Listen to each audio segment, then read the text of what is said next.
Because we are worried, we are getting anxious that the world is getting sicker and sicker since October 7. Okay, of course, the aggression and the violence happened way before October 7, but since October 7, things escalated like crazy, right? So how many of us are here because we want to produce little Salahuddin, inshallah? Can just your reaction, some reaction. Thank you so much, Sister Mahlaka. Only one? Okay, maybe you guys are not available to give any reactions. Yeah, thank you, Sister Anu.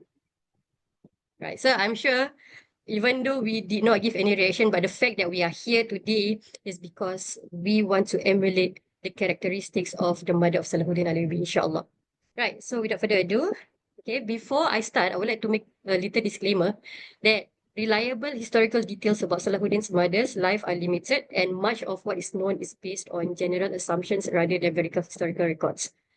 Okay, even though it's just assumptions, it's just inferences, but this thought is still important because how can someone be as great as Salahuddin if the mother is not so great, right? The mother must be great first before the children can be great. Of course, if Allah's will, right?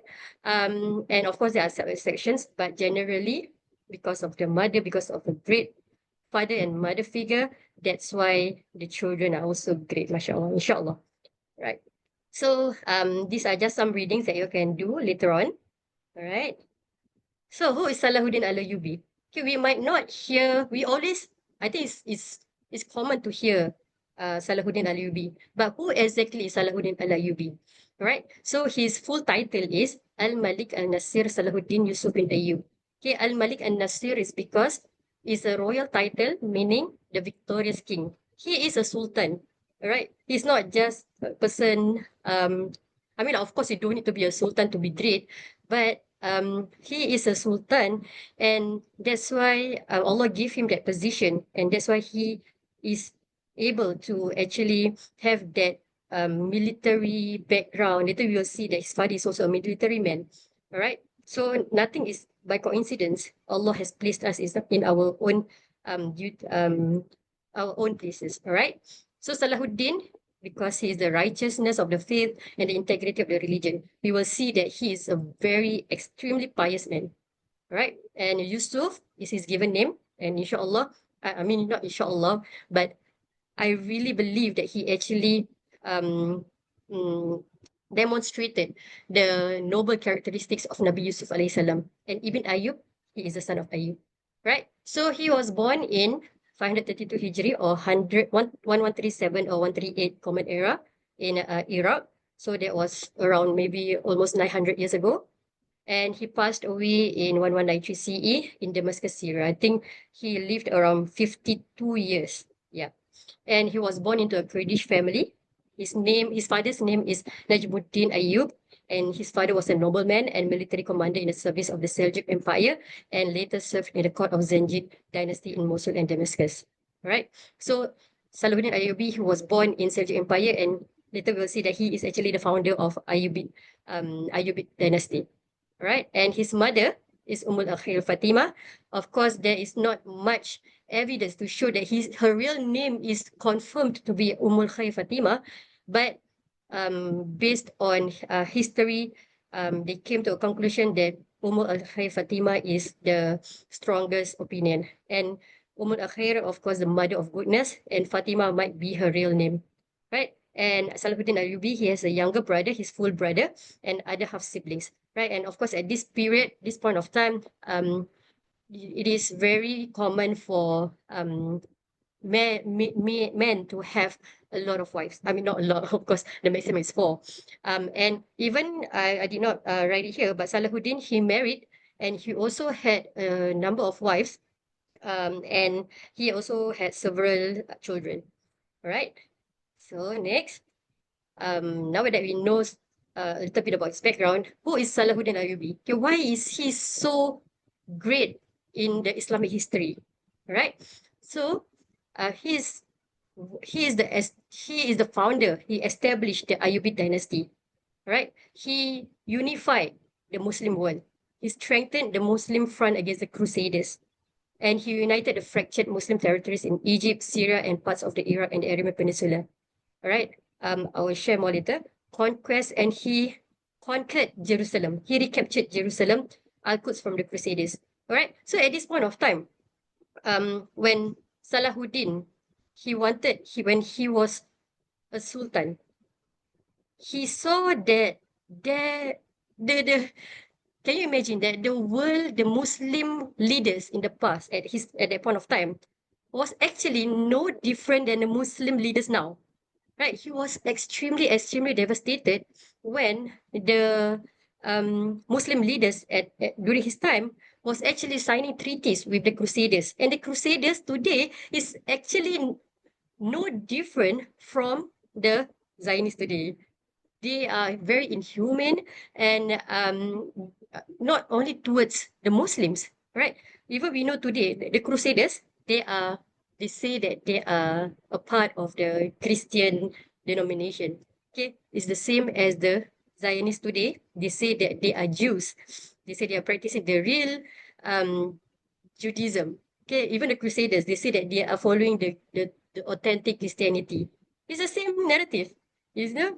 And at that point also, the Crusaders, they are not only ill-treating the Muslims, and they're also mistreating the Christians, the Orthodox Christians who did not believe in what they believe. Okay? Can you see the similarities, right? So even the Zionists today, they also mistreat their own people who say they follow Judaism, but they still mistreat them because they do not believe in what they believed in. Right? So the same history repeating itself is not a cliche. Okay, it's a cliche, of course, but we see that history always repeats itself. I don't know how else can we say that. All right. And the commendable characteristics of Salahuddin Ayubi, he has a lot, right? So just let me rap through this. He is just and he's fair. He is the merciful. He's compassionate. He is the most pious. His devotional act, subhanallah. His humility, his modesty, his generosity, and his generosity to a point that he is a sultan, mind you, right? You know that he's a sultan. But when he passed away, he actually left, I can't remember, maybe like 53 dinar. I don't know what is the exact conversion to today were like 52 or 53 dinar. I can't remember the exact one. If anyone of you know, you can actually share. But the fact that it's only two digit, it shows that he really left he didn't leave any wealth behind, and he gave away all of his wealth to charity. MashaAllah. May Allah have mercy on his soul. And of course, as a leader, he needs to have resilience, and he needs to be patient, and he needs to have leadership and be courageous. And of course, he is a leader, diplomacy, and of course, wisdom. And that is not the only characteristics. Okay, I want to put in everything, but of course, the slide's not enough. And the family dynamics, right? Why I put this family dynamics is because we are the mothers, right? I don't know whether there are any fathers here, but maybe there is. I'm not sure. Ikhlas in my culture is female. Yeah, it's a male name. So, oh yeah, we have Mustafa. So, inshallah, we also have fathers. So, family dynamics. We hold the fort, and we need to ensure that our family is a close-knitted one. Okay, just like the Ayubi family, right? You can see that the Ayubi family was closely knitted, and many of his siblings played crucial roles in his military campaigns and the administration of the territories he controlled. Okay, his siblings, really, all of his siblings, his male siblings especially, are involved in the building of Ayubi dynasty. So there is really a lot of trust and how do you say, dependency on each other to ensure that the Muslim Ummah is together, right? And their cooperation and loyalty were key factors in the success of establishing the Ayyubi dynasty across the Middle East. His father was instrumental in providing a stable and influential environment for Salahuddin's upbringing and played a crucial role in his early military and administrative training. Because as I mentioned just now, that his father was also a nobleman and also in part of the military. And again, a disclaimer, although detailed information about Smadi is limited, she would have, and of course, she would have been influential in shaping his early characters and values within the context of a pious and noble family environment. All right. So again, this we draw inferences from the historical, from the histories that we know. All right. So most likely, okay, the background and upbringing of Khair Fatima. Given the Salahuddin's family, most likely Khair will be raised in a family valuing loyalty, strategy, Islamic principles, which then likely shape Salahuddin's characteristics. And of course, not only his characteristics, like I mentioned, even his siblings were also involved in the establishment of Ayyubi dynasty. All right. So what are some of the values that we can get? All right. So one of it is Islamic and cultural influences. Okay, she raised her children with a strong sense of Islamic faith, duty, and ethics. That's why Salahuddin is known as Salahuddin, right?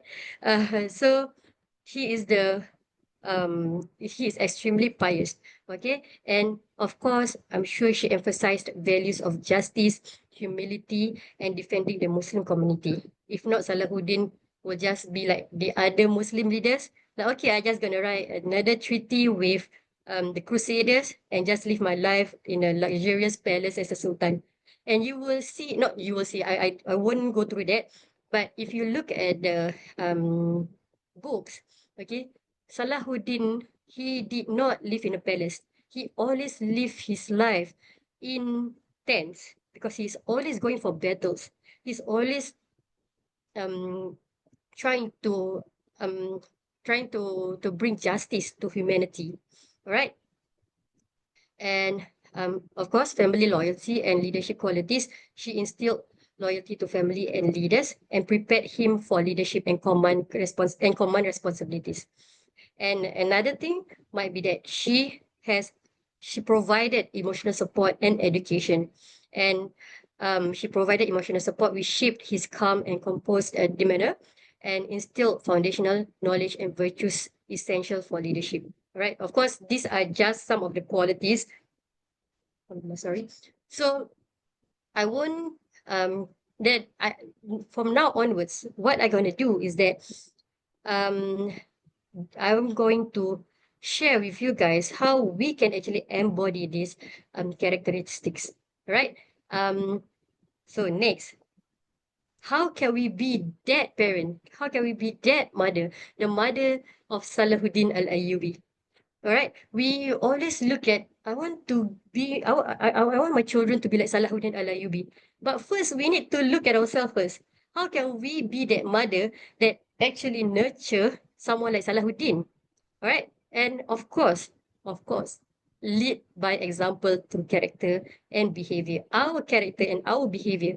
How can we actually tell our children to have sabar when we keep screaming at them, don't do that, don't do that, have sabar. How can you have sabar? It's contradictory, right? You want your children to come out as A, but you are doing B. So there is, um, it is not consistent in your character and what you actually want your children to be. All right. And of course, this is very difficult. I understand. Being a mother myself, I understand that performing night prayers, tahajjud, is very, very, very difficult. Okay. I'm not saying that of course, we should try to perform every night, but we need to come back to reality because being a mother is extremely, extremely exhausting, right? I myself, I have a twin, so my twin they only sleep around 2 or 3 hours uninterrupted. They will wake up to have milk, and one of them when they wake up, they I feed them milk. I nurse them and I nurse one of them, and then once one person sleep, and the other will wake up, and the other person sleep, and the other person will wake up. So I understand that it's very, very draining. And some of us mothers here, we have more than one child, one children. Okay. So I understand. But when you are at your lowest, okay, this is my practice for now, because when I feel that I'm at my lowest, I feel that I'm not performing as a mother. That's when I feel I need to really, gain that strength to actually wake up for tahajjud. Just 10 to 15 minutes before subuh, before Fajr. All right. Try to wake up for tahajjud, because as you all know, the tahajjud, the night prayers, there is no barrier between Allah and us. All right. Whatever that we want to do, dua for ourselves, dua for our children, dua for other people's children. All right. So please, let's try together. Let's perform our night prayers for ourselves and for our children, inshallah, and also for the ummah. Right. And this, right? Please prioritize education, right? Never stop learning. I would like to give an analogy, right? When we were in school, before exams, we will have months and years of training, of teaching with our teachers and our lecturers before we actually perform the examination. But why is it when we become parents, suddenly we are gifted with all the knowledge in the world on how to nurture our children? You get what I mean? No, we do not open books, we do not go for classes on parenting, we do not increase our knowledge. We are still trapped in our own childhood trauma. We do not want to be better, but we want our children to be better than us. How is that even possible? Again, it's inconsistent. We need to continue learning. If we can pay, if you can, buy the latest, I wouldn't say Apple, okay? Maybe Samsung is the lesser evil. If we want to um be that person, sorry, if we, again, we need to use our money wisely. All right, because even the people closest to me, I told the people closest to me, go for classes, because I saw that their children, I see and I still see their children are not to what they expect. Okay, because they have a lot of expectations, but they do not try to better themselves by increasing knowledge on how to be a better parent. So, um, I would like to please, this is a reminder for myself first and every one of you here. If we can use our money for other things, for the latest Samsung, so sorry, that was what I said. Suddenly I had a like block. Um, what I wanted to say just now was like, if we can spend money on the latest Samsung, um, why can't we pay maybe like $100 for a parenting class, parenting course? Because these are the things that you will leave as a legacy. You won't leave your phone, Samsung phone. Of course, if you, nauzubillah, if Allah actually take our life away now, then your Samsung phone will be given to your children. But then, in the future, the only thing that will live with them is your legacy, their dua. If they see them as a parent that they actually loved, they will continue making dua for you. All right. So, inshallah, now that we know how to be that parent, let's see some examples on how we can cultivate, how we can nurture these values that I mentioned just now, from the mother of Salahuddin to in today's parenting. All right. So, where can I go next? Okay. Okay. So, how can we make these qualities relevant today? All right. So, tarbiyah and modern parenting. Islamic and cultural influence, right? Which is the Islamic faith, duty, and ethics. Um, so how I'll do this is that the first part I will share with you some studies, right? We want to be scientific based. We want to ensure that we are not just depending on hearsay, like, oh, this is what I heard, this might happen, but we try to be as concrete with our evidence as possible, right? So Children who are exposed to consistent moral and ethical teachings develop a stronger sense of empathy, pro-social behavior. All right. So of course, this is a very secular look of the worldview, but how we can nurture this is through discussing Quranic stories about honesty and then demonstrating it and then we demonstrate the honesty in everyday situations and reinforce these values. All right. And justice, humility, and community service. What does this study say? Involvement in community service enhances children's empathy, self-esteem, and sense of responsibility. And humility has been linked to better social relationships and emotional well-being. So some of the example is to encourage our children to participate in community activities such as volunteering at a local mosque or helping with neighborhood cleanups. Right? Be involved with the community and explain the Islamic concept of adil, justice, and how their actions contribute to a fair and just society. We need to keep communicating to our children. All right. We need to, you know, as easy as it says, but then, we need to control our children's screen time, screen usage, social media usage. And one of the ways that we can control that is to get our children to participate in community activities, right? And volunteer. This will actually bring them a sense of responsibility to the ummah, right? Family loyalty and leadership qualities. How can we instill this loyalty to family and leaders? First, the study is that strong family bonds and respect for authority figures contribute to a child's social and emotional development. Secure attachment to family is linked to better social competence and emotional regulation. Okay, for example, encourage family traditions and, of course, good Islamic traditions. All right, not the traditions that we ourselves do not want to embody. Okay, sometimes we don't want to follow the tradition, but because again we do not have the knowledge to actually unlink ourselves from that tradition, from that childhood trauma, we will bring these baggages to our children. All right, subconsciously or unconsciously, we will bring these baggages. All right. So, what are some of the good family traditions? Regular family meetings or prayer sessions, because people say family that prays together stays together, right? Where children can express their thoughts and learn the importance of family unity and respect for elders.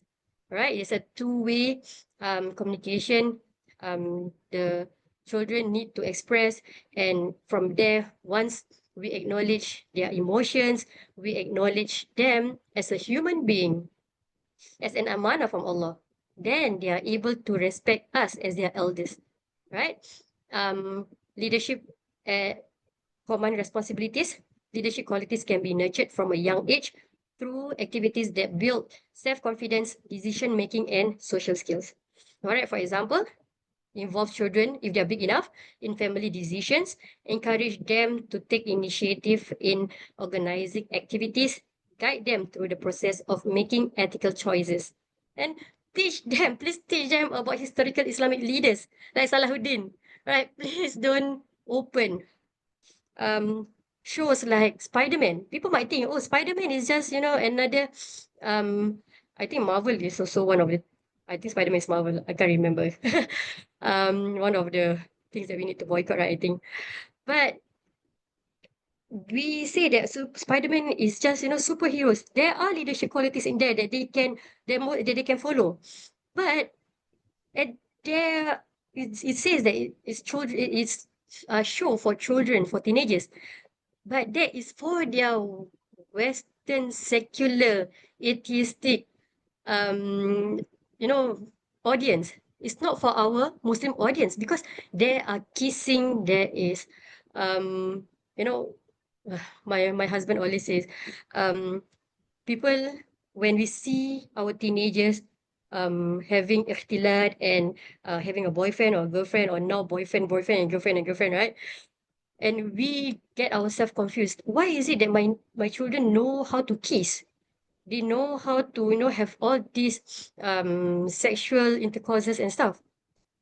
But we actually show them shows like Spider-Man, because at the end of it, Spider-Man kisses his girlfriend, right?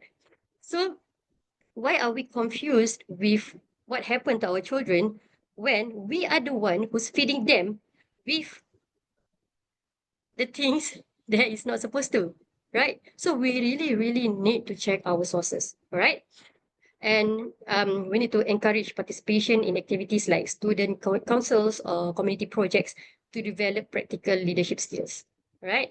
And communication skills. When they become a leader, become a student counselor, they also learn how to communicate effectively, right? Next, emotional support and education. So how we can actually nurture emotional support and community manner. Okay, so what the study says? Consistent emotional support helps develop a child's brain and emotional regulation. Children who receive emotional support from parents are more likely to develop resilience and emotional intelligence. And how we do that is, of course, to recite dua for patience and practicing mindful breathing techniques, which is, of course, need to be rooted in Islamic practices to help children calm down. Right? And we need, again, need to validate children's feeling and teach them to express their emotion constructively. Right? It's no easy job. My kids are, of course, they are still 2 years old and they can't express their emotions constructively. And sometimes it gets me mad. But alhamdulillah, because I myself, even though I am um, a PhD student, but I also go for courses, parenting courses that help me to actually unlink myself, dissociate myself from my childhood trauma. All right. Um, Foundational knowledge and virtues. A balanced approach to education, including both academic and character education, leads to well-rounded development.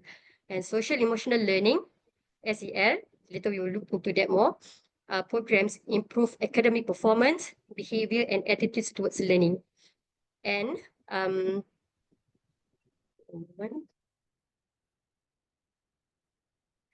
for example, provide children with both Islamic education, such as Quranic studies and Arabic, alongside formal schooling, and need to incorporate SEL principles, the social emotional learning, with Islamic virtues. And this creates a holistic educational experience. All right. Especially in secular country, like I'm from Singapore, we are so materialistic. We run towards meritocracy, because our government always say that, meritocracy is like the only way to go. You need to catch your grades. You need to have good grades. If your grades are not good, you are nothing.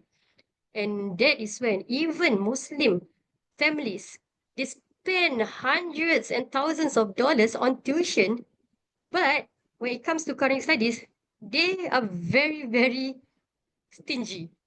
And to them, oh, Quranic studies, okay, the asatiza, the ustaz and ustazah, they need to they need to teach lillahi ta'ala. This is Allah's knowledge, and you need to give them for free. Why is it that when it comes to Quranic studies, suddenly everything needs to be free? Then how do the asatiza actually pay for their bills?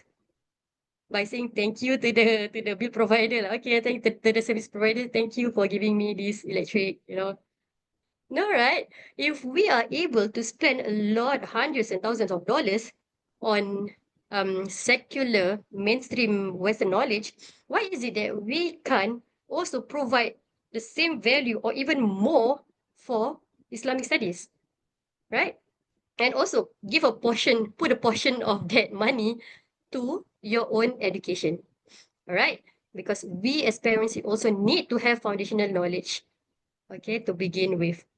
Okay, so if we want our children to continue learning, to continue having solid education, they first need to see that their parents are also learning.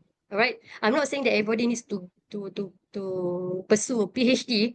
No, but for my own preference, my own preference is that I wanted to pursue a PhD, of course, for the betterment of the ummah. But I also want my children to see that now that mama has a PhD, I need to be better than that. All right. And of course, this must not interrupt of your primary roles. Okay, as a wife, as a mother, as a father, as a husband. All right, this should not disrupt your primary roles. right? So just an extension of that. Sister Anisha, do we still have time?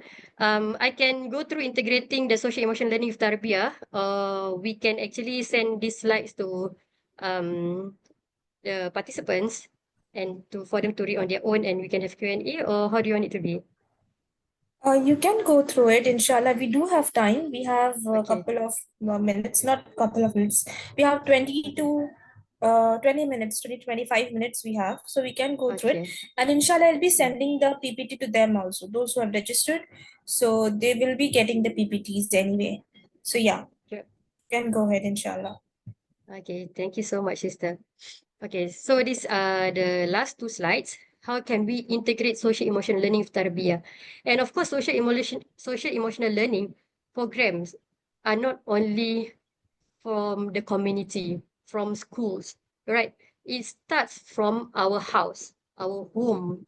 Okay, because we are nurturing a village, right? And we cannot expect other people to be educating our children. Okay, we want our children to come out this way, but again, inconsistency with our behavior. All right. So how we can start at home? Okay. So social emotional learning.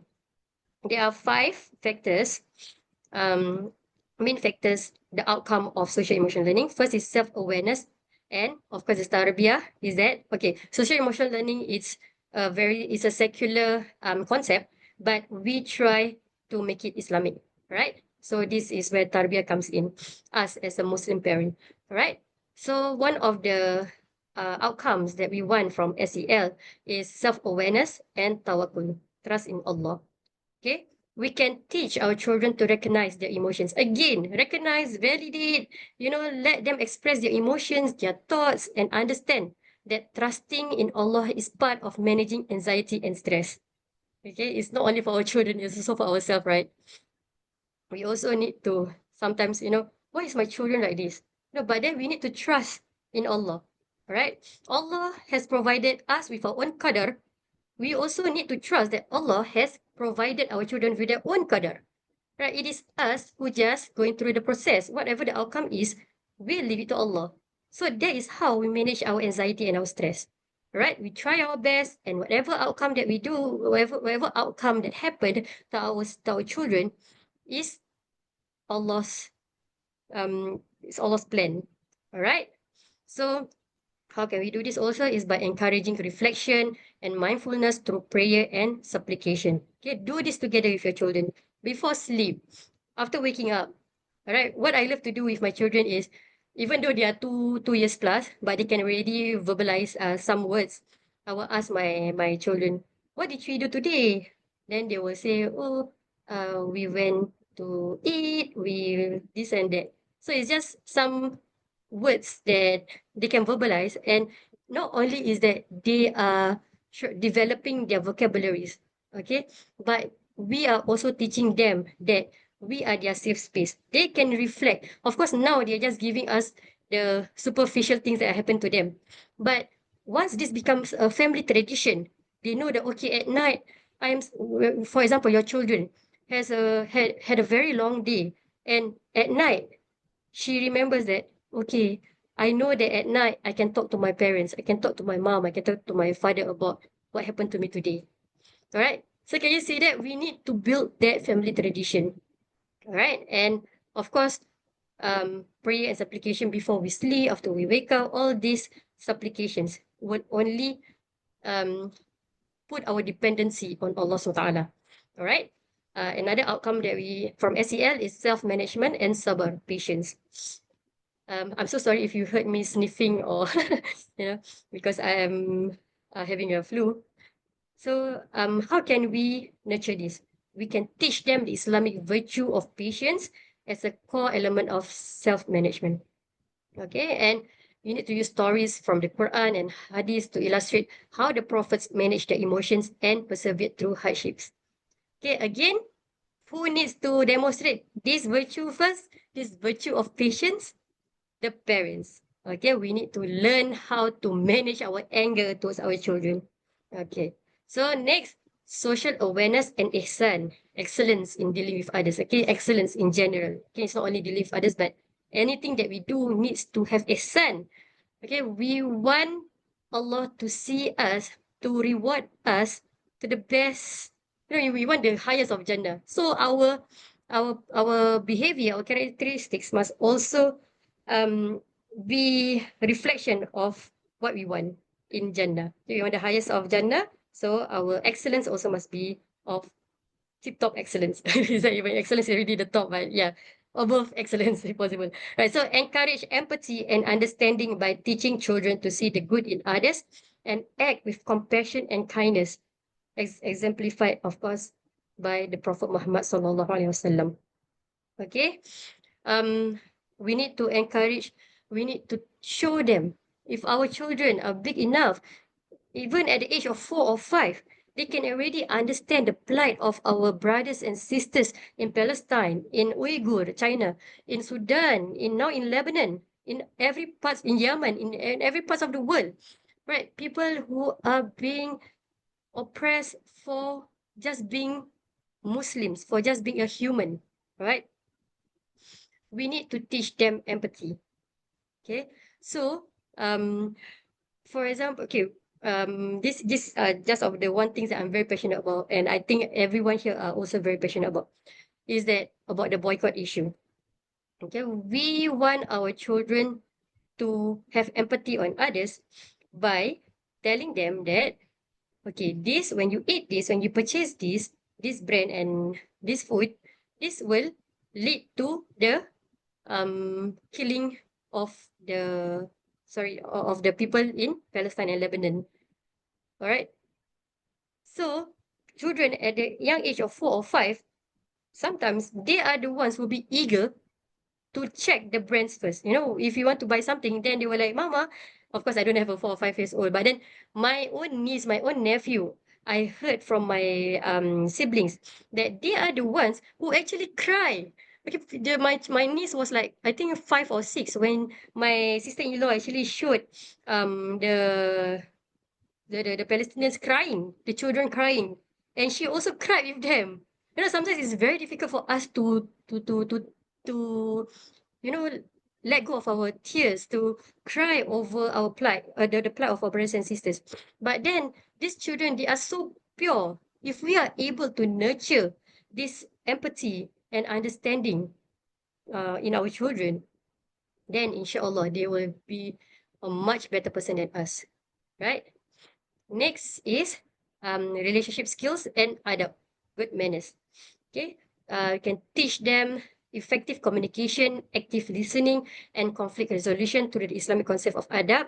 And how we can do this is by role-playing scenarios where children can practice these skills in a way that aligns with Islamic etiquette. Okay, now we see our generation. So you look through, I think our generation are still using Facebook, right? You can look on Facebook. We say we are Muslims, but even among Muslims, we cannot have adab. We cannot even, have that decent discussion. And it's really, really shameful when other communities looking at us Muslims, when we are bickering with each other, when there is something much bigger that we need to address. We need to unite. Why we, instead of coming together as an ummah, we cannot discuss with adab. We cannot debate with adab. Why is it that we cannot? Why is it one person must be correct? Why is it? Of course, there is the ultimate truth, but ukhuwah is much more important. Okay, just another example. For my own personal example is that I have a friend who is a lesbian, right? And she, although she now she's distant herself from me, but I try whenever I return to Singapore. I'm currently based in Turkey. So whenever I return to Singapore, I will try my best to meet her. Okay, I will just recently, Alhamdulillah, this year, after I think how many years of friendship, of 15 years of friendship with her, I think. This year I finally told her that I really love you, but you know that I cannot accept your lifestyle because we wanted to go out and she wanted to bring her girlfriend. So these are the things when I told her I really love her as a friend. And I told her that I wanted to have our good old time, talking together, sharing about our lives and stuff. And alhamdulillah, mashallah, she understood and she say, it's okay then, I won't bring my girlfriend.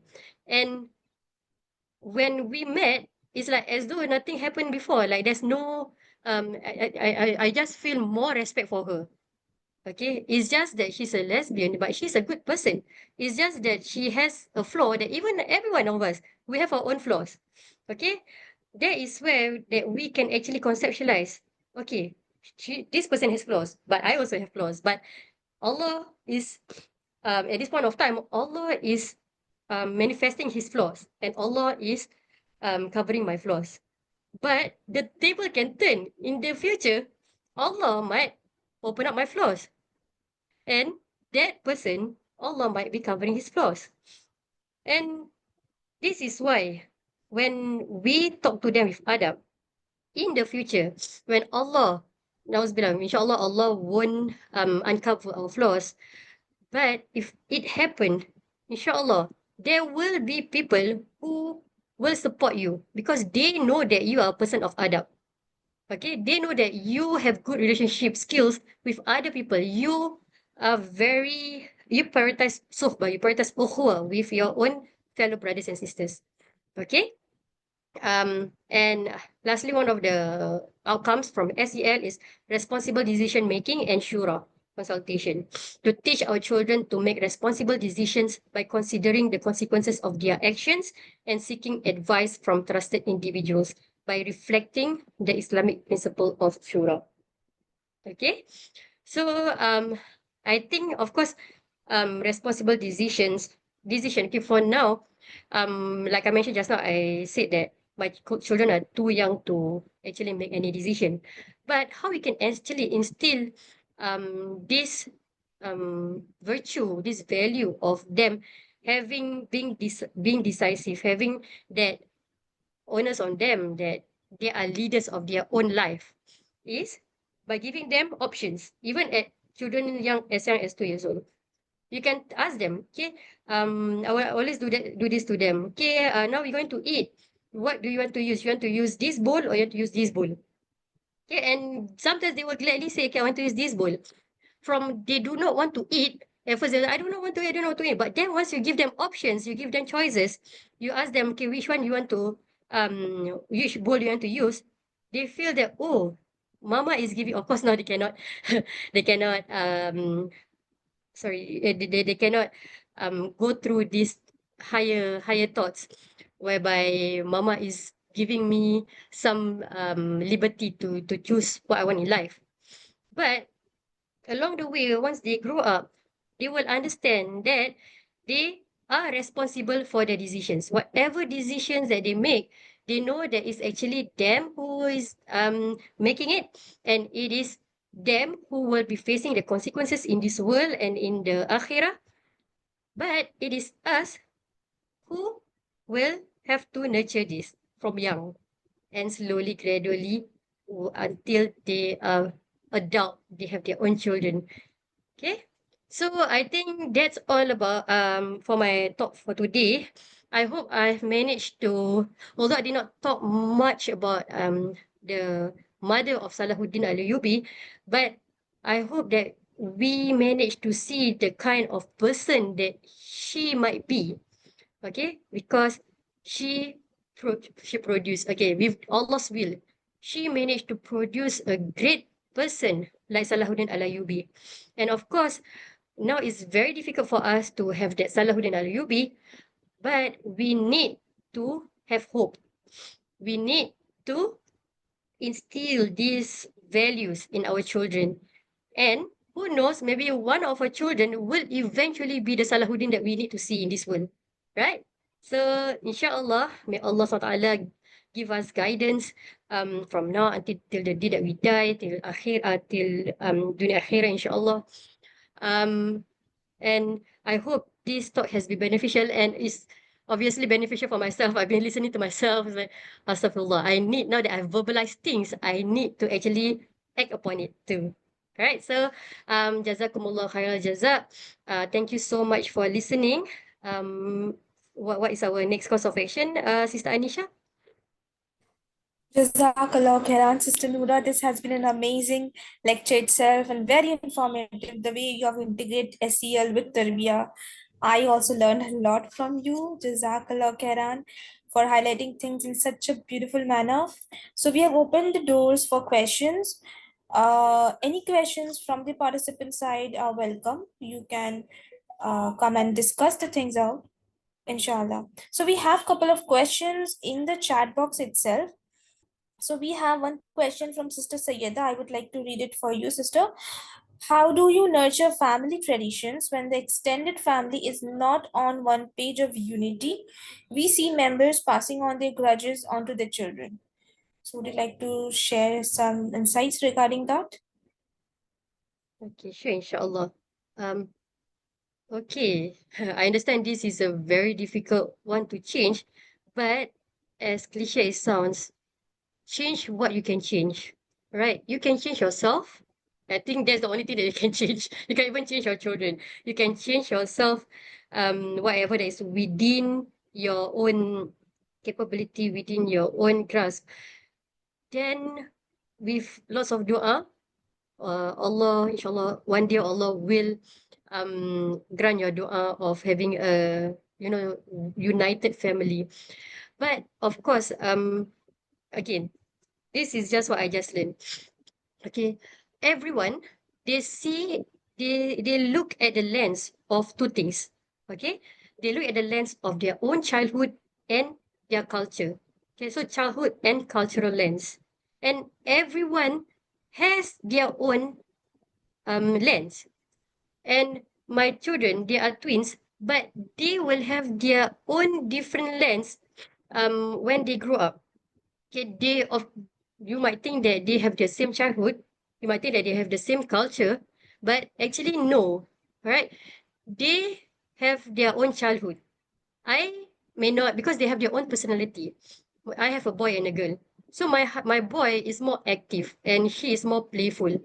And my daughter, she's more calm. So the way that my son personality, he's already a different gender. So um different gender, different personalities, um the way that I react to their behaviors are also different, right? So they will remember different things from their childhood when they grow up. And as for culture, when they start to go out, okay, and also another thing is that my son, he is fairer, and my daughter, she has a darker complexion. And everywhere that we go, as the people keep telling to us that, oh, your son your son is very beautiful.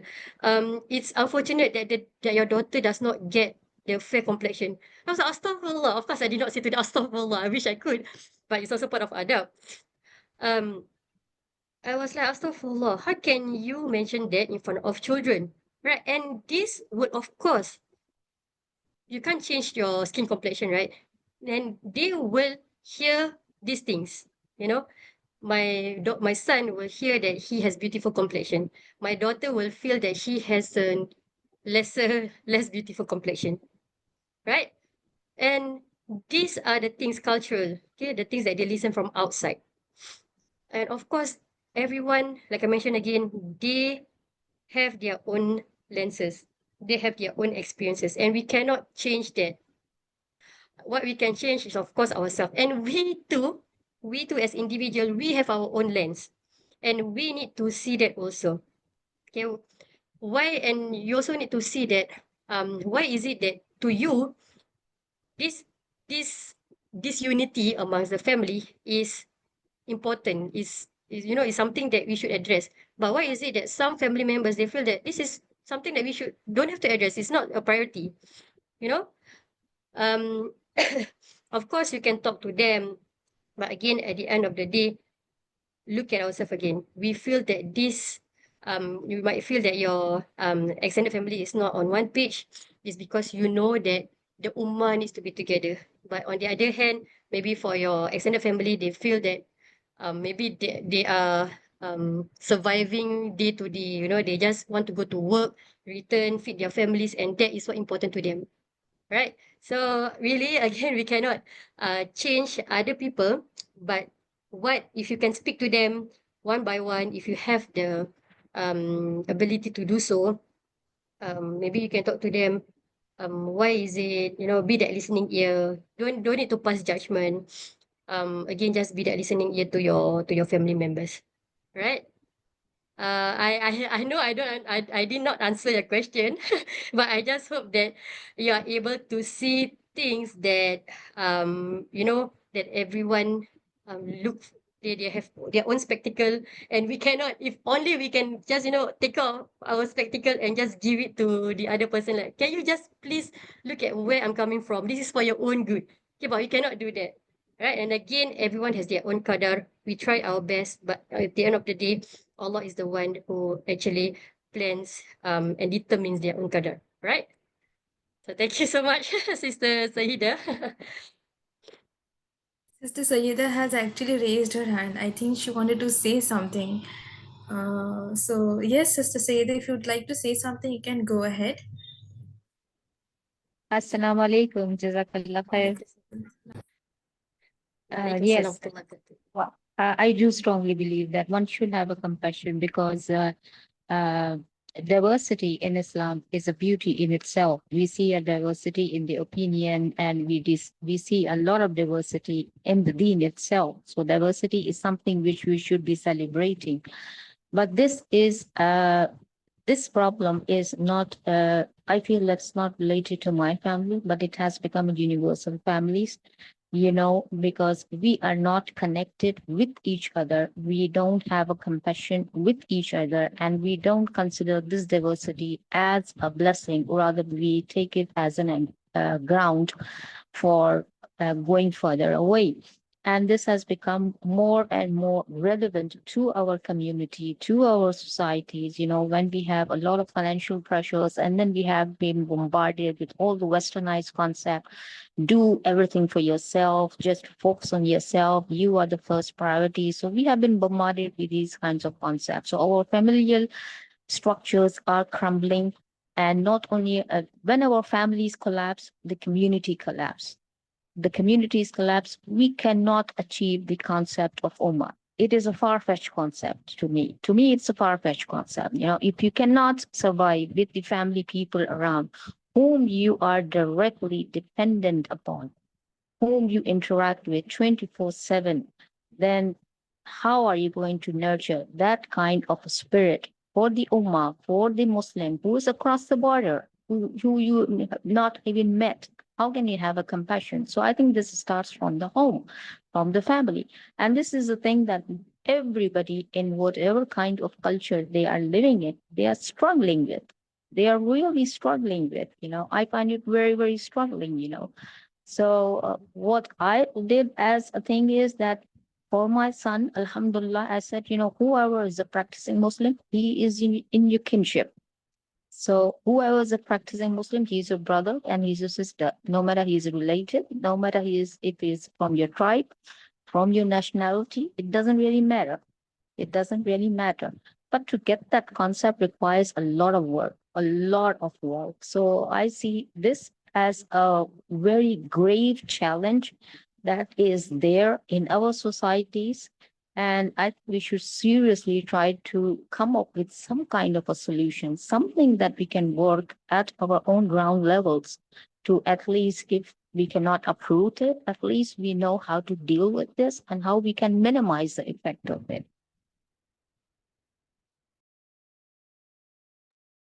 Thank you so much, Sister Saida. I 101% agree with you. Okay, and sometimes these, heavy feelings just, at times we feel very helpless. But we are here, and because we have hope, that's why we are here. And one of the things that we can do together is, of course, the ISIP Tarbiyah. It's a new initiative.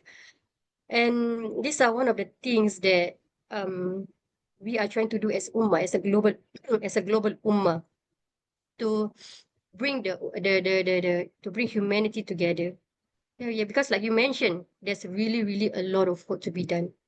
And there are a lot of Muslims in this world. There are, I think, 2 billion Muslims in this world. How can we actually change if only we can change their, you know, change their mindset towards what is the most important. But of course, we cannot do that, just a snap of the finger and everyone just change. But like you mentioned, we need to work our way ground up. And again, not again, but I also saw that once Muslims, okay, we're talking about Muslims, who they are very passionate about the community when before they got married.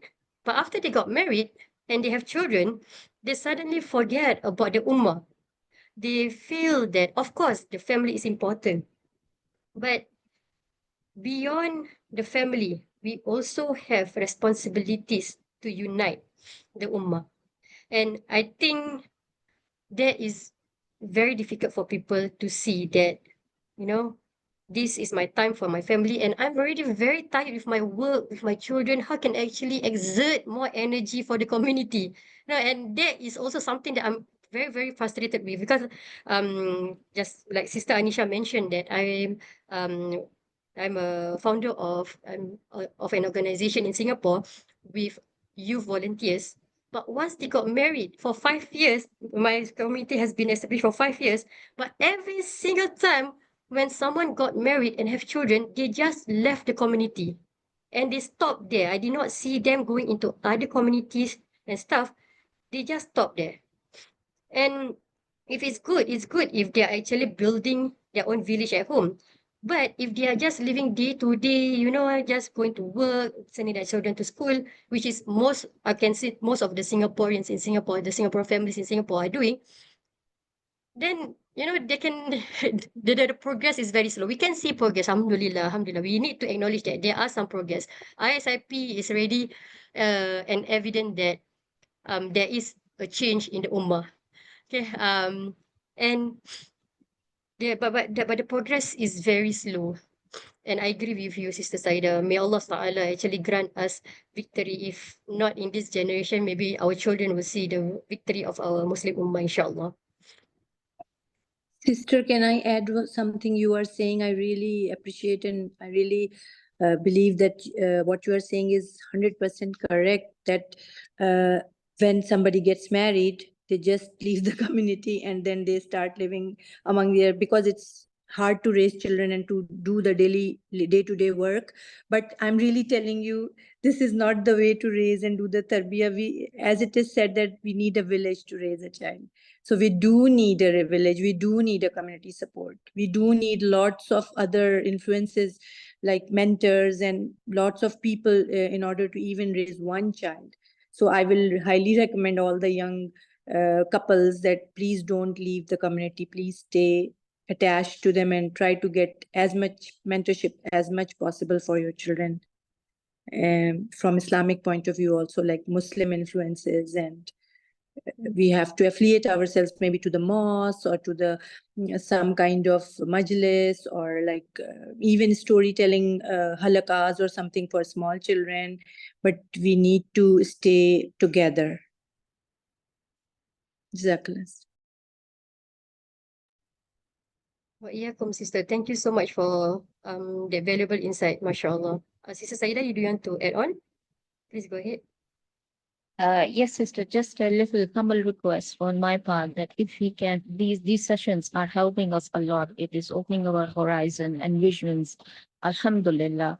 And just a humble request that if we can have some sessions on a better way to communicate so that we can interact with the people in a more positive way. If we can have some grilled up session on that, and another session on how do you resolve conflicts, if we can know in a better way how to negotiate, how to resolve the conflicts, and if we can have particular session on these two areas, it's going to help us a lot. It's going to help our kids a lot also because if you can't interact with the people, if you can't really engage with the people, then it is, you are in a closed room.